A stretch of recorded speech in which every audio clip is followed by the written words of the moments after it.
This is Beyond the Big Screen Podcast with your host, Steve Guerra. Welcome back to another exciting and awesome episode of Hollywood Hates History. And boy, today Hollywood definitely hates history. Scott Rank and I are back again, and we're going to look at The Messenger from 1999, all the way back in 1999. How's it going today, Scott? Oh, it's going great, and it's gotten a lot better since I saw this movie. So, oh wow, we have a major treat in store for everyone. And this is going out to a special thank you to one of my longtime supporters and listeners, Peter. So Peter asked for this, and he's getting it today. So we're talking about The Messenger from 1999. It was directed by Luc Besson, and it stars Mila Jovovich, John Malkovich, Faye Dunaway, Vincent Cassel, and a weird cameo at the end by a very bearded Dustin Hoffman. So really, in short, the overview of the movie is another film adaptation of the Joan of Arc story, and it details the childhood. She sees some vision, she's pious to the extreme, her village is destroyed, family killed in a chevauchée type a raid on her township by the English. In a very tasteful scene, I might add. Yeah, incredibly tasteful scene. That's what you can say for the entire movie, really tasteful. Exactly. She meets the Dauphin, the heir apparent to the French crown, which is kind of akin to the Prince of Wales in the UK. Then there's the good old-fashioned story where she identifies Charles, the Dauphin, even though she's never seen him. The Siege of Orleans, coronation of Charles at Reims, Siege of Paris, Charles has enough of Joan, Joan's captured at the Siege of Compagnie, tried for heresy, burned at the stake in Rouen for dressing like a guy or something, and that's the movie in a nutshell. Is there anything I missed majorly in that synopsis? Well, no, I think you got it, because for those, who know the story of Joan of Arc, this does hit the main beats, but when you mentioned this movie, I had never seen it before, but I knew of this movie, and I was creating a movie in my brain. I thought, okay, it stars Mila Jovovich. Of all the Resident Evil movies, that's what she's known for. But she got her breakout Hollywood hit in The Fifth Element, also directed by Luc Besson, which is a delightfully bonkers, and I use the word bonkers in the best way possible when I'm talking about The Fifth Element sci-fi movie. This movie is bonkers in a different way, which I do not mean is highly complimentary. But in my brain, I thought, okay, so it's Alice, Resident Evil. She'll be doing backflips when she's fighting as Joan of Arc. Okay, it's set in a medieval context. Since The Lord of the Rings, everyone's been ripping off the imagery from the Siege of Rohan and the Siege of Gondor, so they'll have that kind of CGI. What else? It'll be kind of really period inaccurate, like that Taron Egerton Robin Hood movie that was horrible, where archers are moving around like SEAL Team 6.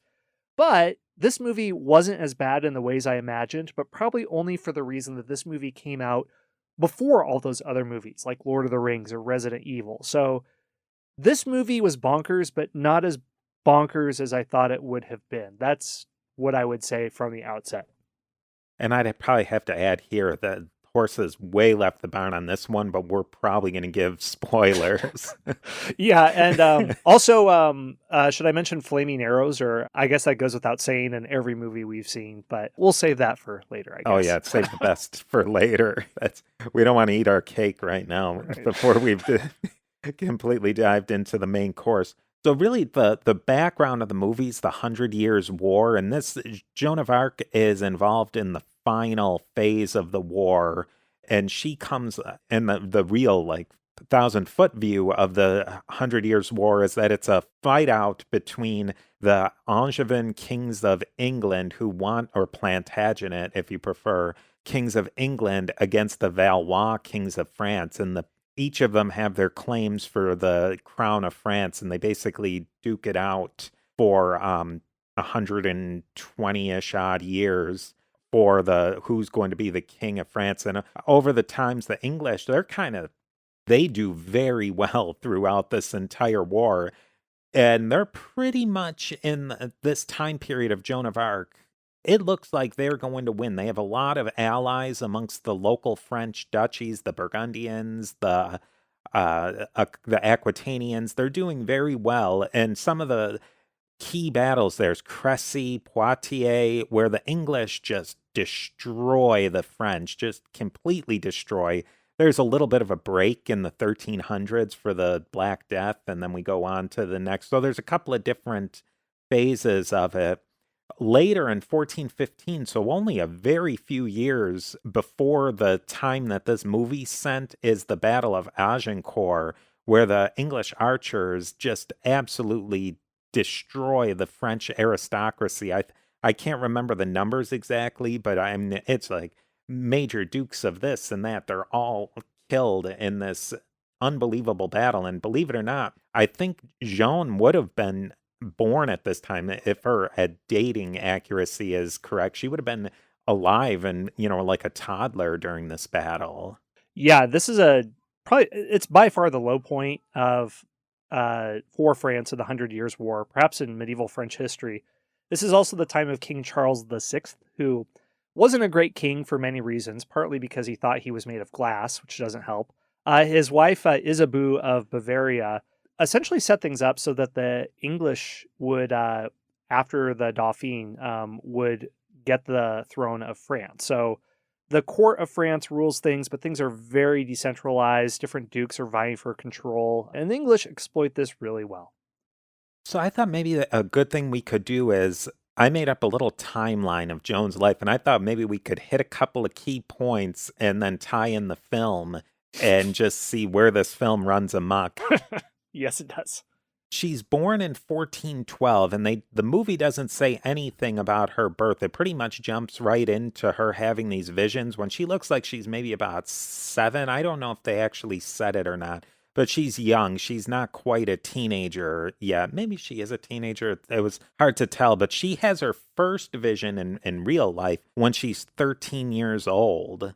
And in the movie, right about the time when she's having these visions, her town is raided by the English.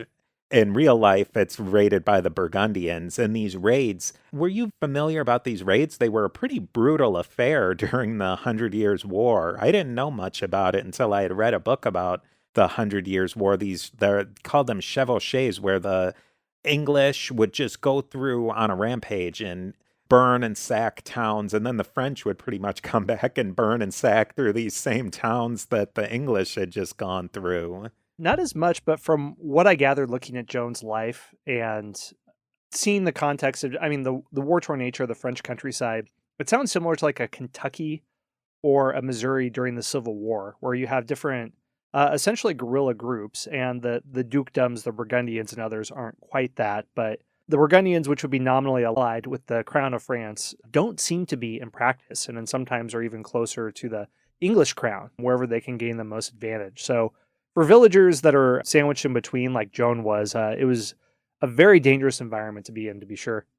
Yeah, and there was really no France as such at that time. It was a collection of kingdoms. There was Aquitaine, Loire, these different duchies that would kind of add up. And sometimes they were, like you said, sometimes allies of France, sometimes not allies of France. The actual France itself was a very small area around Paris, which we'll learn through the movie is actually controlled by the King of England at that time. And the King of England is wearing both crowns, if you will. He's the King of England and the King of France. Now in 1428, when Joan's 16 years old, she goes to a local French leader to tell of her visions and her desire to see the Dauphin, who, in this local commander, he's like, oh yeah, okay, this 16-year-old girl wants to go see the heir apparent to the King of France. And yeah, I'm just going to go and escort her there, and she's going to go and conquer the English, who are basically kicking our butts everywhere throughout the country. There is that interesting scene, though, of the raid through Jonestown. Maybe you could set us up a little bit about that, looking at it through fresh eyes. All right, thanks a lot, Steve. I appreciate it. So if you watch The Messenger, what Joan is set up as this very pious girl who comes to confess to the priest. And the criticisms I read of the film is that I suppose the Catholic Church is seen as being somewhat ineffectual and an antagonist to Joan, and she's trying to be pious in her own way despite this roadblock. And the priest is hearing her confession, but saying, you're overdoing it. You don't really need to confess.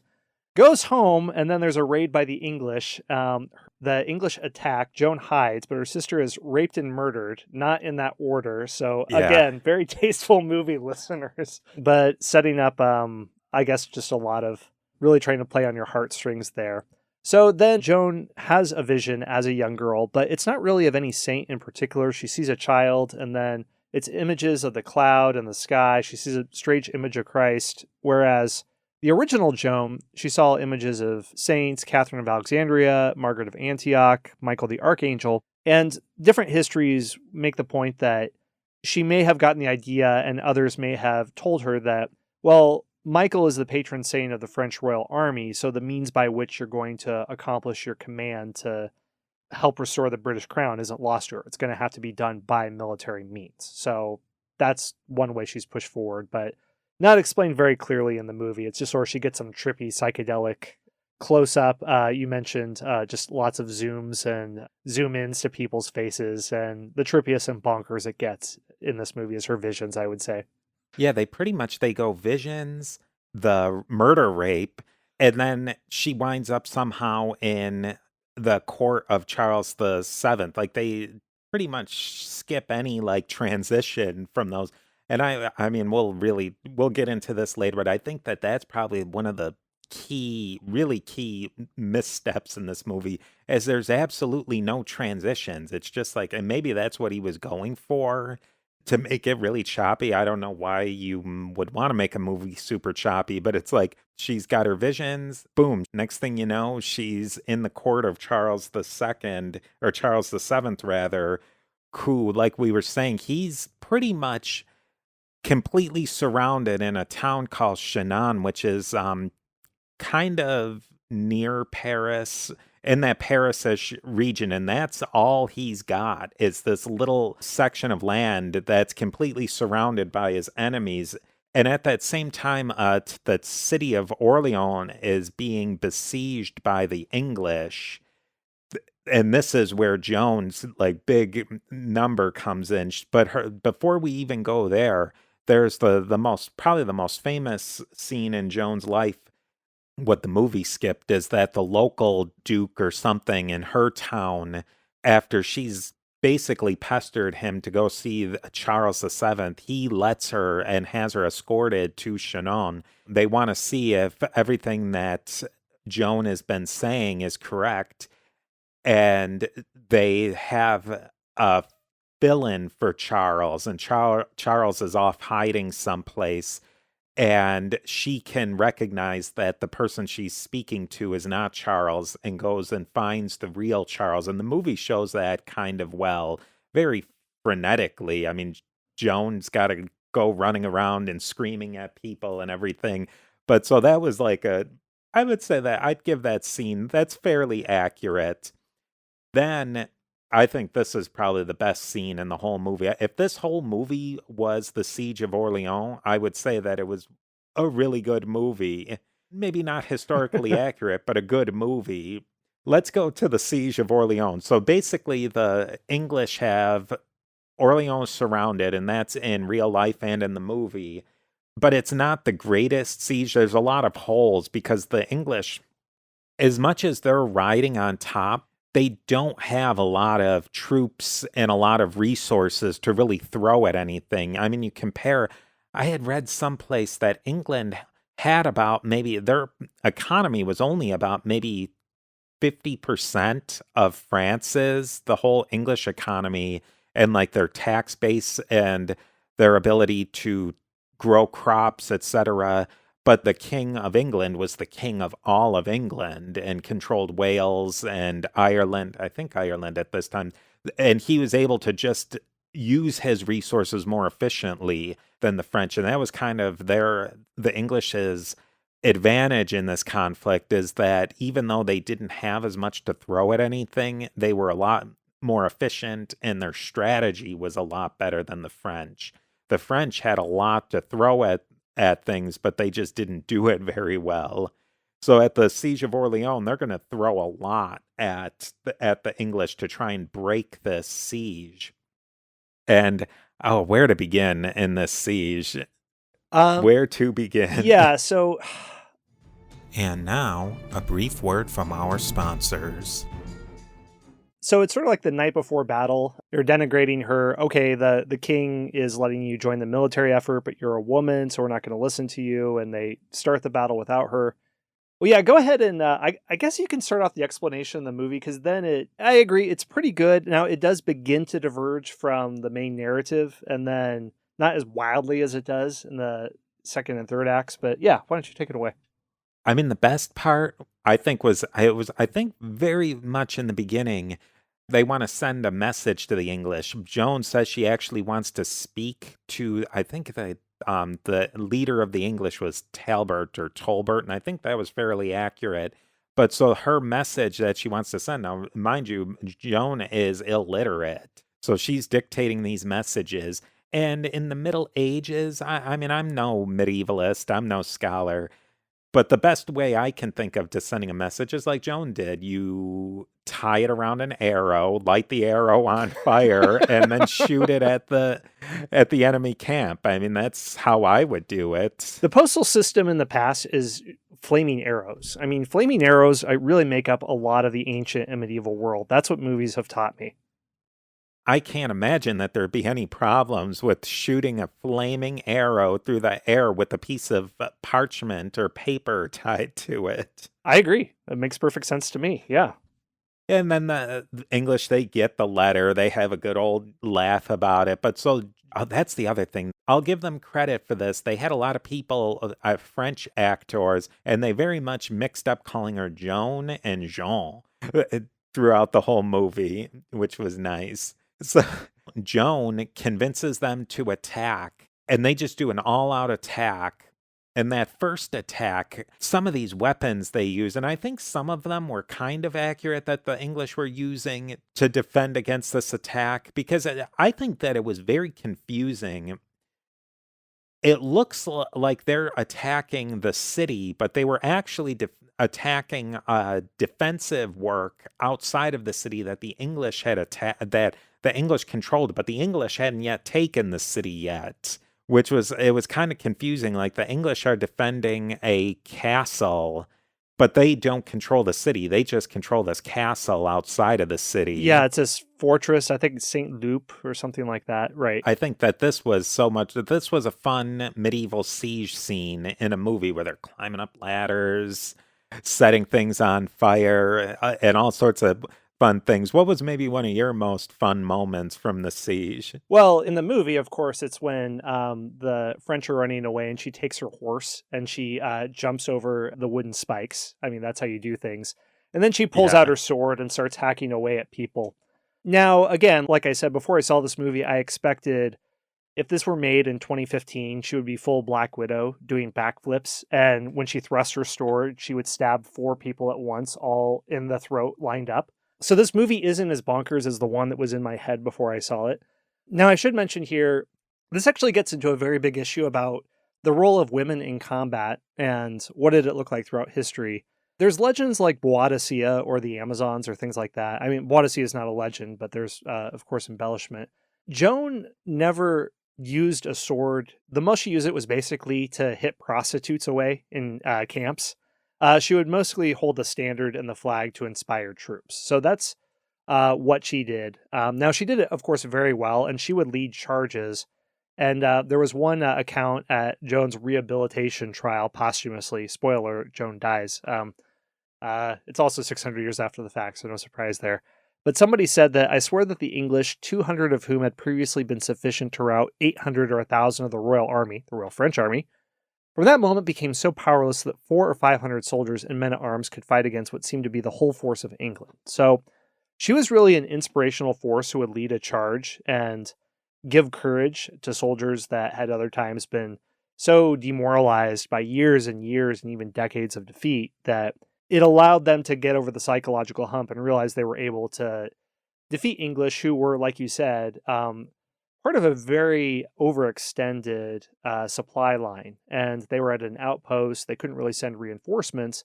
So for her as a psychological figure, that was that's what she did in this role. Now, actually hacking down soldiers with her sword, she didn't do, but compared to what this movie could have been, you know what? I'm not too upset by that.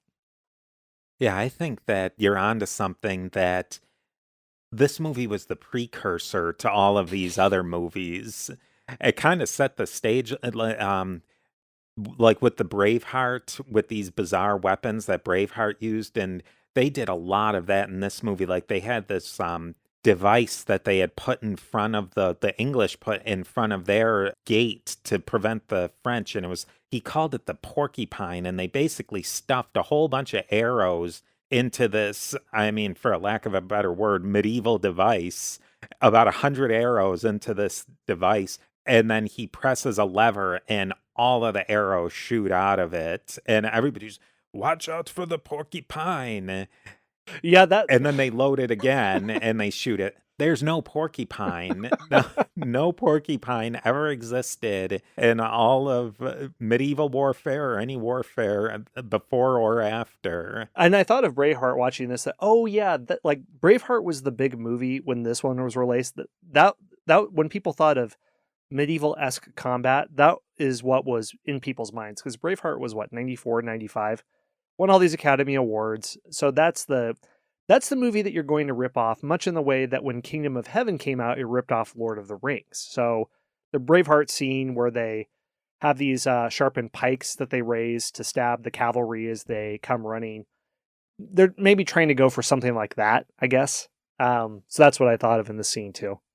A lot of the things too, where Joan actually, she in reality and in the movie, she gets shot at the Siege of Orleans by an English arrow in her leg, and or no, she gets shot at the siege. She gets shot square in the chest through all of her armor and everything that she's wearing, and that was another thing that that's a big part of the legend and the history, is that she went into combat in armor, which it kind of the timeline makes kind of not a lot of sense, because those works of armor that they wore in the High Middle Ages took months and months to construct, and that she had a perfectly tailored suit of armor so quickly. I kind of question that, but we'll leave that one for artistic license. But they really only show one English archer throughout the whole movie, and that was basically what the English did, was they had archers. Yeah, that's why they won the Battle of Agincourt, and the longbowmen, that's what they're famous for. If you exhume skeletons, if that's your practice, of longbowmen, their right arm were sometimes a few inches longer for the years of training and practice that went into it. And aside too, the armor that she wore, one thing the movie does accomplish well is she has the signature Joan of Arc haircut, which aside was fashionable in Paris in the 1920s when women had the short haircut, as do the men. And it's historically accurate, but everyone looks ridiculous. I would like to say John Malkovich too. He's got the sort of the mid-90s men's bowl haircut, except without the part on the front. So take the Backstreet Boys, except there's no part. It's just all the way around and shaved underneath. Historically accurate, looks ridiculous. And I think we'll get in, maybe we'll save this more for the heresy trial, but part of her, wearing men's clothing or whatever, this is where things get messed up, and your gender studies crowd will claim that Joan was bending gender norms and doing all this different stuff. Well, it's not like there's women's armor at this time. It's sort of like armor is armor. And partly there's gender roles, but there were sartorial laws in the medieval ages that based on your class, based on your profession, you had to wear certain types of clothing.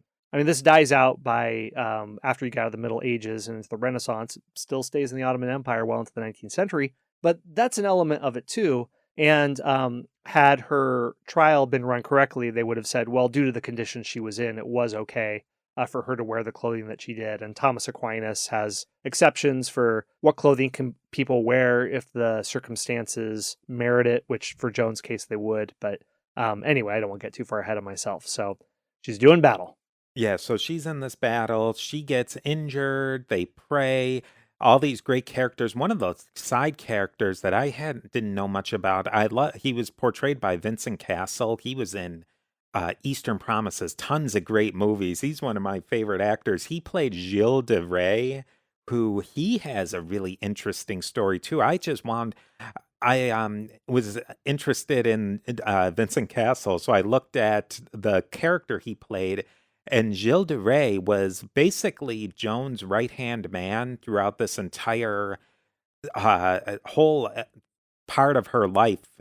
And he was the Marshal of France, which was the top general of France. So as high of a position as you can possibly go, pretty much without actually being the king. But he had an interesting afterlife after this as well, that he was convicted in the 1400s, I think around the 1450s, of being a serial killer. He's one of the first documented serial killers, and it seems like the scholars really argue back and forth. Again, he's another one who they said that he kind of got caught up in this whole post Joan of Arc thing, but he wasn't convicted of being a serial killer by the English. This was long after the English were gone that he was brought down. But so he's convicted by a French court, by a French ecclesiastical court, of killing 100 children. And there's really not a lot of evidence to say that this was like a political setup or anything. A long time afterwards, in 1992, there was this whole thing where they tried to rehabilitate him in France, and the Supreme Court of France heard a case. I love it when they do these cases hundreds of years later, like an actual court will do this. Like the evidence is really great to weigh on this, and it's obvious that there's political elements to this. So the French in modern times have said, oh no, this was all cooked up against him much after the fact. But scholars outside of the French sphere still say that he did it. So you can make your own choice on whether you think Gilles de Rais actually did it or not. But he's one of the famous. We kind of went off on a true crime tangent here, but that's what happens. Joan is able to lift the siege of Orleans, and that's like her major, major victory. Yeah, this is something I think that the movie is interesting because it explains it in one sense correctly, that there's hesitation among military commanders of following her, which is true, but it doesn't really explain why would they follow her, because yes, she is an illiterate peasant girl. And now remember, I mean, this is firmly still in the Middle Ages. This is on the tail end of the Crusades, but Crusades are still going on, maybe not in the Holy Land, but against the Hussites or other people like that.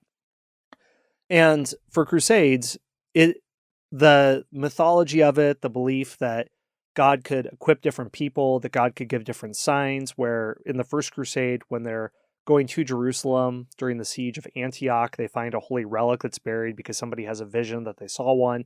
And this is belief and affirmation that God should send them, that they should continue on their battle. Joan was sent to Orleans sort of as a medieval ordeal. So if God is behind her mission, then if he's not behind it, then she'll die. If he is behind it, then he'll live. And we get back to this in our other movie, El Cid. So it's strange. Even at the time, it was strange for Joan to claim what she did and her to be involved in this way. But it made more sense in the context of the times. And there were things that happened in this age of the Crusades where people would claim for a vision from God. And the way that she explained her mission to others really took on the motif of a crusade against England. This wasn't just a fight among brethren for purely political means. It became not explicitly a holy war. I mean, the Pope or no one was offering indulgences for fighting at this time, but I'm sure that spirit was imparted to some of the troops and they were getting that meaning. And Joan was certainly embraced as somebody sent by God, and explains a lot of her popular support. That's not really explained in the movie. And especially with how crazy and yelly she acts, she's not really an inspirational figure for the devout to rally around. So if there would have been a scene or two of, I don't know, someone going to like maybe pray in a church and they're praying to a holy relic that was brought from the Holy Land by a crusader, then it at least kind of gives you a sense of this world where somebody like Joan made more sense than we're led to believe in this film. Yeah, I think that ties into they set it up, and again, they made this kind of a crazy scene. It was a bit earlier, right after the Charles the Seventh scene where she identifies him in the crowd, where they have to test her virginity. And they just make a really bizarro scene of like all these priests coming in and then nuns coming in. And it's kind of making like a mockery of the whole thing. But that was one of the key elements to how people at the time believed her, is that she really, somebody who was, I mean, I keep thinking, oh, she was so young, 17 years old. But like, you know, in the Middle Ages, she was prime marriage material. And she would have almost likely, a peasant girl, have been in the process of being married. But so that whole scene that Besson kind of makes a mockery of her being examined if she's pure or not, was one of the key elements of why people believed her and understood her to have these visions. And now, a brief word from our sponsors. Right, and she's also undergoes testing for her orthodoxy by clerics because, I mean, they had quality control back then. You can't just claim to hear messages from God, that alone in the Middle Ages. As we talked about in previous episodes, people weren't superstitious in the way, they weren't ignorant. The way they understood the material and immaterial worlds connected is different than our modern understanding. But priests would know, okay, someone claims they're from God. We have to test them thoroughly to say that they have orthodox belief, because they had madness. They had the mentally ill back then as well. They didn't want another Peter the Hermit situation on their hands in the Crusades, where you have this folk person who rallies a bunch of the peasants and the rabble to his cause.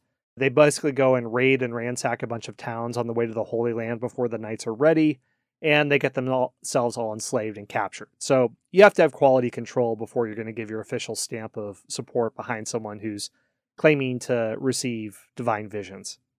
Yeah, I think that's maybe the part where Besson gets things flipped around. In medieval standards, if somebody, a peasant girl who's illiterate steps up and says that she's hearing voices, they're going to automatically think she's possessed by a demon. And there would have been an examination process to see if she was possessed by a demon or not. And this will get into the trial of Joan of Arc.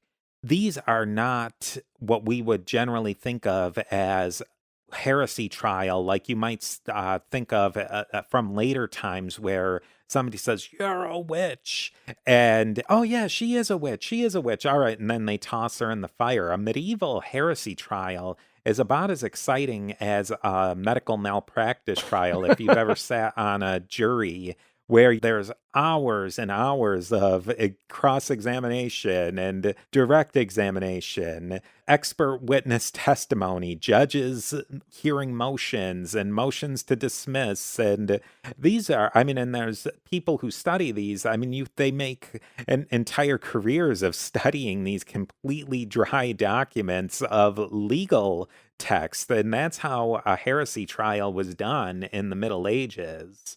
Yeah, so, and your point being that someone who would be able to receive the support of the clergy, at least initially in her battles, if Joan were behaving historically the way she does in the movie, probably wouldn't pass. So she's very frantic. She's yelling all the time. She seems sure of her calling in the movie, but very early on, she gets other weird visions where Christ appears, but there's this stigmata thing, and she has blood on her. So she seems to not understand what it is that's happening. That wouldn't be many points are in her favor. And when we get to discussing the heresy trial itself, that's where things do diverge strongly. Yeah, so I think we can kind of skim through, because the movie skims through there's a siege of Paris. Charles is eventually able to be coronated as King of France in Reims in France, which that's actually the traditional place that French kings are crowned. And there's a really interesting story of how he was actually able to do that. And as the movie just skims over it, we shall skim over it as well. But he is coronated. And then the next thing, they kind of, again, they don't out and out say it, but it's Charles, through John Malkovich, kind of gives us that he's sick of Joan, and he sells out Joan to the English, and that's how Joan is captured by the English. Yeah, you're not going to sell out a folk hero like that. And now it's true in a sense that she's not as useful to the crown once Charles is coronated. And because Charles is in a much stronger footing now, he could look at diplomacy. But Joan was doing different things at this time before her capture. She was thinking, well, there's a crusade going on. I think it was the Hussites. I guess I could join that, or keep my holy mission going in a different direction. And she does want to continue things and keep fighting the French, and doesn't like that this is the motion that they're taking. But yeah, Charles, he's not just going to have her killed and like conveniently swept under the rug. So that's silly.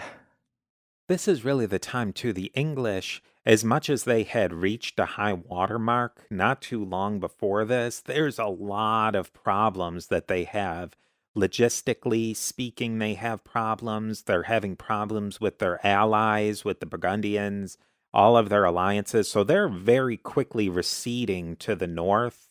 So you can kind of see why Charles might, like you said, Joan, her usefulness is kind of becoming marginal now. Mm-hmm. And so eventually she's caught by the Burgundians, and that's not exactly how they portray it in the movie, but one way or the other, she winds up in English hands, and they bring her to Rouen, which is in the north of France in Normandy, and that's where we have her good old-fashioned heresy trial. And yeah, I think the movie, they also skim over this, like you said, but there's a few months period from after the Truce of England where before she's captured, this period is actually a time when the evidence used for her canonization, she performs acts which are used to present that she was in fact a saint. So she was in a city in Log-sur-Marne, don't know how to pronounce it, but her and other women are praying over an infant who had passed away that it might return to life so it could receive the sacrament of baptism. And according to her posthumous trial testimony, they were granted the prayer and the child returned to life long enough to receive baptism. So a lot of the evidence for her to be canonized happens in her posthumous trial to rehabilitate her after she's declared a heretic. But in the movie, I don't even know how this time is portrayed. I think she probably yells, flips over tables. It's all kind of running together in my mind, and then she gets sold out.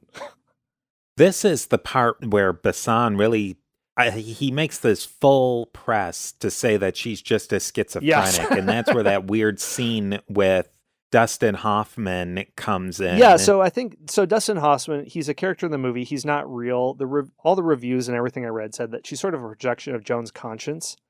But first, listeners, I'm not a very smart man. I don't typically get things right the first time. And I thought, are they trying to do a Last Temptation of Christ here where it's Satan tempting her? But no, they're starting to show that it's a projection of her conscience, or it's her doubts that she actually did receive a calling from God and it's only her imagination. But yeah, so I guess they're trying to show the inner turmoil, and Luc Besson is maybe taking the line of revisionist historians who said that Joan was brave, but she was schizophrenic, so that's where the voices came from. So this is the tack taken from The Messengers, ladies and gentlemen. I hate to go on this sidetrack, but with Dustin Hoffman, they put him in historical movies. Like he was in the television show for the Medici, and he played Giuliano de' Medici. He was the dad of one of the big Medici, and he was just so bad in it. How does this guy get cast in historical dramas when he does not act in any way historical? He doesn't even use a fake English accent or anything to legitimize himself. Yeah, some characters were cast well. Others are a little bit confusing. A lot of the reviews, also people weren't over the top for Mila Jovovich as Joan. She was nominated for a Raspberry Award as worst actress. I don't know who else you would cast. Now, when I was trying to think, okay, women in the 90s who are in their 20s, my brain first immediately went to Winona Ryder, because that's how you think of as Cassie in the 90s. Yeah. So I thought, no, that would actually be worse. Or, I don't know, maybe. I mean, innocent and doe-eyed, but thrown into circumstances that you don't quite understand. But you're making the best of it out of strong adherence. No, I'm going to say it. Winona Ryder would have been better. I'm going to plant my flag. And Joan was also diminutive. She was only 5'2", and Mila Jovovich cast a larger presence. So she's far more believable in the Resident Evil series, kicking zombies. So I'm going to plant my flag there. Winona Ryder would have been a better Joan of Arc. So come at me, listeners, but that's my opinion. I think they could have very easily done it too, where I think Besson would have ruined anybody in this one. When you're directing someone to act like a lunatic and scream constantly, I think that it was kind of baked into the movie that this was going to be a bad performance. Yeah, maybe it's not possible. So grasping at straws here. We can wrap up pretty quickly. The real trial of Joan, and pretty much the one portrayed in the movie, it's a complete show trial. Right. And the English had a heck of a time even trying to get any churchman who would sign on to it. I think they had said a lot of the canon lawyers they quit. They weren't going to participate in the sham. And at this point, a lot of the people who the English are employing for this are French, and they're seeing that the winds are starting to come around to France's side, and they back out. But they are actually able to get her convicted. She's burnt at the stake, and she's not burnt once. She's not burnt twice. They reburn her 3 times just to make sure she was dead. And that's pretty much that's that for Joan, 19 years old in 1431. Yeah, this is a weird part for the trial where in the movie they actually use lines from the historical record of what she says. So I thought that, number one, that was odd that they try to be really accurate there. And they also in the movie show glimpses of how sharp she was, which really comes out in the historical record because at one point she's being cross-examined and a person asks her a question and she says that, well, she already answered that question a week ago. And the scribe says, well, no, you're mistaken. And so she challenges him to go to the court transcript. And they do, and they find out that Joan is correct. They try to set traps for her. One question is she asked her if she was or was not in God's grace. And the question is a trap because if she said she was, then the clerics would pester her for claiming to know the mind of God. If she said that she wasn't, then she would condemn herself. So the way she works out this is, if I am not, may God bring me into it. If I am, and may God keep me in it. So that's another factor, too, that in her rehabilitation trial, they note that she has full control of her faculties when she's in a very stressful situation. When she was on the battlefield, she was calm and composed. That doesn't show the signs of a person being possessed. But like you said, doesn't help. She's convicted of 70 counts of sorcery, heresy, and prophesying and conjuring and divining, but it's reduced to only 12. So there you go. Instead of getting 10 burnings, it's reduced to 3 burnings. That's the mercy and clemency she receives in the Inquisition court. And I think that my biggest problems with the movie is they don't portray an accurate Joan based on the primary documentation that we have of her.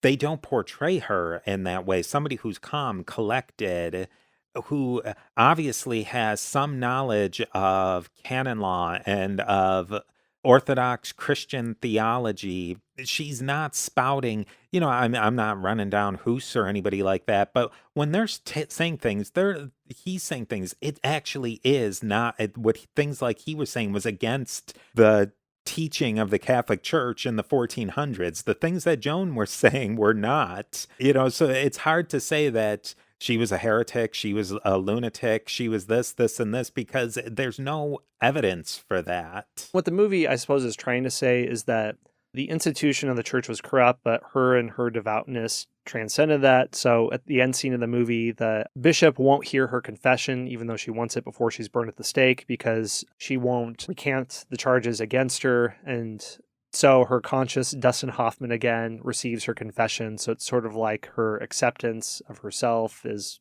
she doesn't have to work through the mediation of the church. I think I'm trying harder to understand the themes of what this movie is saying than the movie itself did, trying to present what those themes were. So I shouldn't overexert myself. But it's one of those things where, not to bring in Star Wars, but like The Last Jedi, where it wants to subvert what you expect to happen, which subverting can be good, but it doesn't work when you subvert it into something more boring and less interesting than what you were expecting to happen anyway. So they're subverting the Joan you thought you knew, but they're subverting her into a crazier and less likable character. So congratulations. And I think that that's what he was really going for, because I could excuse if they were trying to put on modern gender identity and that sort of thing. They don't even try to do that at all. They're just saying Joan's a nuts, and basically medieval Christianity and medieval society's nuts. And that's that. There was a review from when it came out from Christianity Today which is a magazine or something. But this, I thought that the first couple of lines from the review were so slicing and dicing of Besson that, I mean, this says it all. So this is a quote, Director Luc Besson attempts to prove what even the best prosecuting clerics of her day could not, that Joan was a demented, misled, hysterical, confused, and guilt-ridden phony. But even with the power and money of Sony and Gaumont behind him, he is no more convincing than the Inquisitors of Rouen. I mean, that pretty much says it. Like, he's taking the English's argumentation, stretching it to its most absurd conclusions, and even he can't do it. Right. So it's hard to know what he's going for, or what is he trying to say with Joan. Because one other thing, too, in her interrogation with Dustin Hoffman, her conscience, he challenges her thinking, oh, these visions you thought you saw from God, where you see a sword lying in a battlefield, and that's a sign that dropped from heaven. What if it could have, there are 1,000 normal things could have happened. A soldier could have dropped it. Someone could have been slain in combat and left there. Anything could have happened. But your mind chooses to rush to believe that it was from the Almighty. So you're prideful, you're arrogant, all these different things. It wasn't supernatural, which again goes against what Joan testified of herself and what others around her, that she didn't just see visions of clouds and saw a sword on the ground, but saw visions of archangels. And Charles, when she met Charles the Dauphin, recited a private prayer that he had made. So it sounds a lot like the narrative of one of the Crusades of how her career begins. So I don't know if they didn't want to tell the story of what traditionally happened, that, well, it's interesting, but it's stale, and I don't want to buffet the medieval church, so we're going to tell a different story, but they don't tell it in a good way. So it fails in whatever it is it's trying to do. And we usually wrap these up with how we can just possibly scrape something together to make this movie better. And I think for me, the easiest way to make this movie a million times better is basically make Braveheart with Joan of Arc. Cool battle scenes, narrative arc, she's on top, then she goes to the heresy trial. It's basically all they'd have to do is change some costumes and use Braveheart's script, and you've got an infinitely better movie.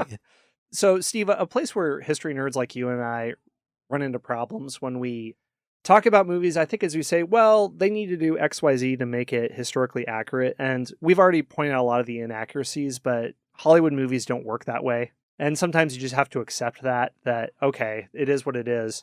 And I thought, well, I don't know, maybe just sort of get into the medieval world, make sense of why people would follow a 17 or 18-year-old and just run with it. So listeners are going to hate this, but I thought, okay, what's a modern example of people basically following a child? I don't know, Greta Thunberg. That's great. Let's make her Greta Thunberg, which I think would make the movie far worse, but kind of scolding and hectoring, we don't want that. But to get a sense of why would people follow a child on a moral cause? Well, if she becomes, it's not so much she's a child, but she's a symbol of innocence, who's kind of like seeing the purity of a higher calling and calling out the ills and wickedness of a society. So maybe if the movie kind of would have gotten more into the medieval world, and you could understand the world of ordeals, and which I think El Cid actually did a really good job of. Okay, I'm going to put my life on the line for this cause, and if I don't die, then people can follow me for this. Oh, okay. And so other movies have done this much better. So maybe like the world of ordeals and just basically throwing your life on the line for something, and they wouldn't gotten into that more, maybe better. And also, if her using a sword to hit prostitutes, kind of like who she was and the way that she wasn't a battlefield commander, and I can't stress that enough. When people talk about, in the ancient world, were there women in combat? And all that I've seen, the answer is basically no, unless there was a siege going on and you were at your last readout, then women would pick up arms. That's true. Until you get into the age of firearms, that's really not a thing. There's cases like shield maidens, or they might argue about someone like a Boadicea, but there's even argument about how much shield maidens, the weapons they had, were they actually used in any way, or are they purely ceremonial? So I think like that really, to give her a sword and like attack people, I think in a way it actually diminishes her bravery, because to go out with a flag and to climb ladders, to try to overcome siege equipment, to rally at the front when she was by far the weakest person on the battlefield, unless there was someone who was mortally wounded, which I think speaks more to her bravery that she would do that and basically shame the army and rally them back into stuff there. So, I mean, it's just sort of like you have such a good story and we know that it's true and they're making it worse. So I don't know, like, what are they trying to accomplish by taking a really great, that's why we're talking about her 600 years later, because her story is so incredible. I guess it makes people think, well, it can't be true, but she has one of the most well-recorded trials. There's testimonies of dozens of people about her life. So she's one of the best recorded, best documented historical figures. So as much as we can know about someone's story, it is true. So, like, what do you gain by making it worse? I don't get it. How do you make this movie better? Like, tell the story of Joan of Arc. Yeah. Getting to what you were saying, all of these warriors around her, they've been doing this since they were 7 years old. They've been training at being a knight, where Joan just shows up and she's swinging a sword around and actually killing people. It's absurd. And they kind of get to that point a little bit of what you were saying in the scene where Vincent Cassel playing Gilles de Vray, he's like standing in between, Joan's going nuts, and he's like standing between her and the walls of the castle, and the archer shoots him in the arm or in the back or something, and he's been shot by the arrow, and he's like gritting his teeth to not show it so that he doesn't upset Joan. And more, if they had done more of stuff like that, it would have made the movie tremendously better, because you do get a little taste of like, was her real story. Mm-hmm. Yeah, she's shot multiple times. She's shot in the leg at one scene, but she just like barely notices it because she's in a trance or a fugue state. Yeah, I mean, you were hit by projectiles all the time. If it's low velocity, you'll get pierced, but you would more likely die of infection than just by the trauma of something that's higher velocity, like a gunshot wound. But again, so this is how the movie is better, is had it come out 15 years later, it would be like Mulan or Black Widow or something where she has a sword and she stabs 4 men through the throat at one time and she personally kills 300 people. Basically like the Kill Bill with the bride. I mean, that's at least heightened. It's obviously not trying to be anything. It's heightened violence. So Quentin Tarantino is obviously operating in a pure fantasy realm. But I could see a modern day like retelling of Joan of Arc basically doing that. So it could have been worse. That's one of my highest praises for this movie. Ultimately, it's up to the listeners out there. Are you going to be on the Inquisitor's side, mine, or are you on Scott's defense? Hopefully his defense is a little bit better than those of the clergy at Rouen, but it's ultimately up to you to decide. Yeah, we really sold it well, haven't we? Yeah, we sure have. Thank you for listening to Beyond the Big Screen podcast. Of course, a big thanks goes out to Scott Rank of the History Unplugged podcast, a fellow member of the Salem Web Podcast Network. Links to learn more about Scott and History Unplugged can be found at historyonthenet.com or in the show notes. Scott and I would love to know what you think about the movies we talk about on Hollywood Hates History. What movies would you like us to try and defend or attack on Hollywood Hates History? Let us know what you think.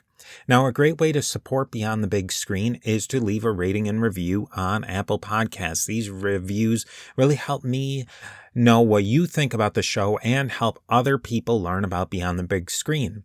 You can connect with me and other people who want to learn more about the movies we watch and exciting stories that could easily be made into movies on Facebook and Twitter by searching for A2Z History. You can contact me there or just send a good old-fashioned email to steve@a2zhistorypage.com. Links to this and more can be found at a2zhistorypage.com. Tell a friend, tell a couple of friends, share a link on Facebook. It's all very much appreciated, and I will see you next time beyond the big screen.